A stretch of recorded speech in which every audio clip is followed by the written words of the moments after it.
In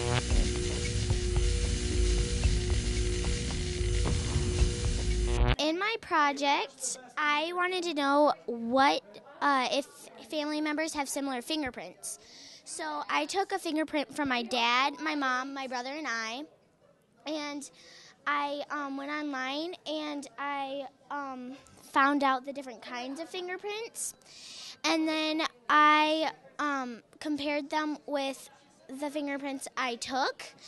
And I found out that my brother and I had the same fingerprints, and my mom had a left loop fingerprint, my dad had a double loop, and my brother and I both had a left loop too. And so in my conclusion, I said that family members do have similar fingerprints, but they are not exactly the same. So, because we had the same kind, but it's different kinds of that kind.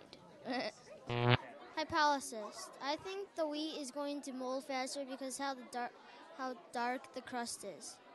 Pro sure. I put each bread in a bag and put it in the sun for 12 days. Results. None of the bread has mold on it after the 12 days. Conclusion. I think the bread didn't mold because it has preservatives to keep it fresh. Preservatives is chemicals that they put in foods and then put in foods to keep the food fresh. My question was that if it would go slow and like steady or fast and strong, and my hypothesis was that it would go slow and steady because it was really bumpy, and the answer was that I was right. It went slow and steady. I put in all the other ingredients, but this is the final one, and it's about to explode. I think I put a little bit too much food coloring though. And it's going really slow. I chose to do a baking soda volcano because I always I thought it would be really cool, and I thought it would be really fun to do. I tried to see which one could go the farthest. Basketball, soccer ball, kickball, football, rubber ball, state ball, baseball, and tennis. What did you find out? That the baseball could go the farthest. That's all the balls line up, smallest to biggest. I made a butterfly for my science project. Mom, how much is the wingspan? Have your report. What did you find out? It starts out as an egg, it goes into a caterpillar, then it goes into a chrysalis, then it goes into a butterfly. For my question, were boys' taste buds as strong as girls, or were girls' taste buds as strong as boys? So I did an experiment about the taste buds, and I had 4 different Gatorades, and there were strawberry, blueberry, pomegranate, grape, and fruit punch. And most boys got it right. Some got half, some got 1 right, but mostly they got all of them. I got all of them right, and usually all of the boys got right. Boys actually have better taste buds than girls. The average boys' taste buds is 79%, and then the girls are 60. So yeah. I did capillary action, and what we did is we put dyed water in, and then we put the flour in, and we cut one in half and put it in 2 different dyes, but we thought it would make purple, but it actually made red. and we thought it would make purple because blue and red make purple, but instead it went half and half, so half went up here and half went up here, and the blue side is starting to get purple. This is my Darkling beetle that I made out of Model Magic here. This is my insect research report. I eat decaying leaves. I can squirt chemicals that can turn your skin brown. I live in areas surrounded by what they eat under rocks. First stage is the eggs. Second is the larva, pupa, adult. These are bumblebees, and my mom bought this, and these are real. This is real, and this is real. And I made the antennas out of wires, and the wings out of plastic, and the stinger with a toothpick, and the body is made out of Play-Doh. This one lost one of its wings. I have wings and hair called pile. Wow. I'm going to go here to the life cycle. And this is its habitat. I live in a underground nest with 50 other bees.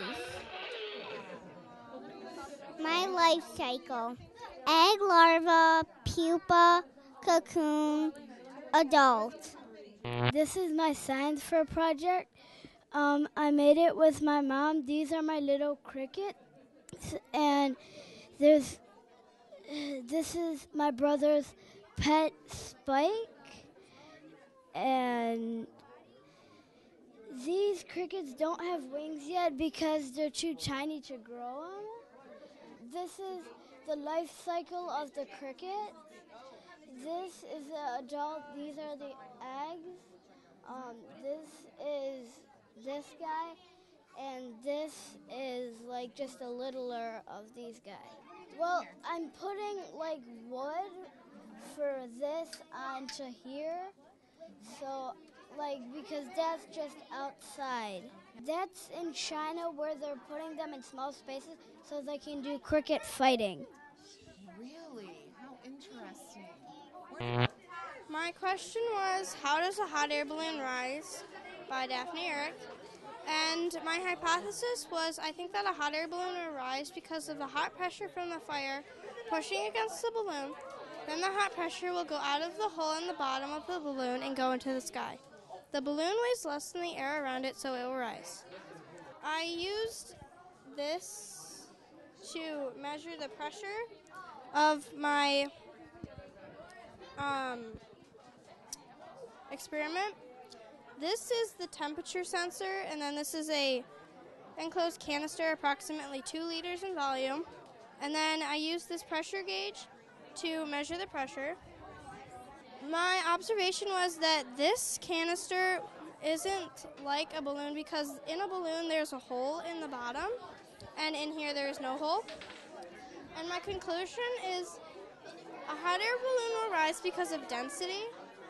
Density is equal to pressure time over gas constant time temperature. As temperature rises inside the balloon, the density of the air inside the balloon goes down. Because of the hole in the bottom of the balloon, the air pressure inside the balloon equals the air pressure outside the balloon. Air with less density will rise, as illustrated in Figure 1. The difference in air density will make the balloon rise. This is the liquids with different densities. The rubbing alcohol had the least, so it was at the top. And so they kind of just went by density. And then I shook it up, and after a couple days, it kind of started to form back together, but everybody kind of started shaking it and messing around with it. This project demonstrates one of Gauss's experiments, the Gauss magnetic accelerator, which pretty much shows how you can propel one of these steel bearings a far distance using a magnet's magnetic field, demonstrating magnetic propulsion So what happens is every time the ball hits, the second set of balls go faster with even more G-force, and the speed keeps building up as it goes along through each section of the magnets. My dad told me about this, and I thought it would be actually cool to experiment what a magnetic field can do. I really didn't think that a magnetic field could do this because I didn't know it was that big and it was this strong to propel these steel bearings that far of a distance. All you do is pull back this first one and roll it, and then as it goes along, each one gains speed as it goes. So what you do is pull the ball back and it goes. Yeah.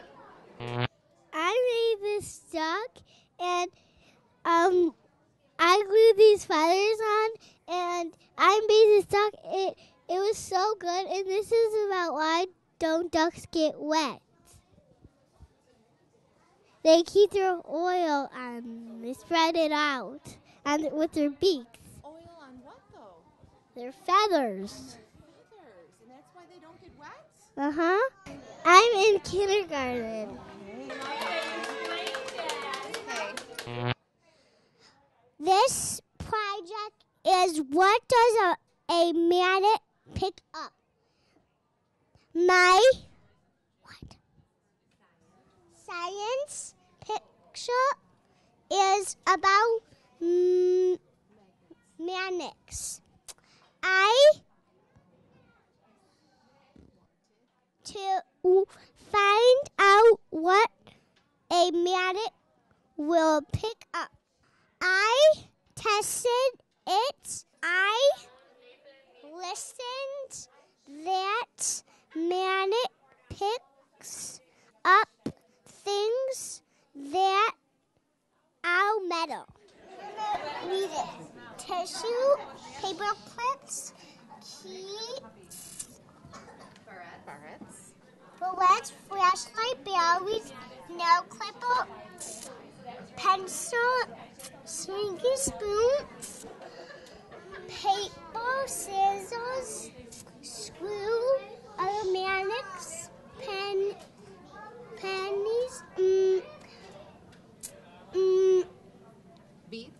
beads, Thomas the Train, cans, and markers. This is all the things that that picks up or does not pick up. Okay. You show us and I'll hold the mic. I got this. Okay. And I got nail clippers. Big hand, is it? Wow. It's the same slinky. See, look. It is.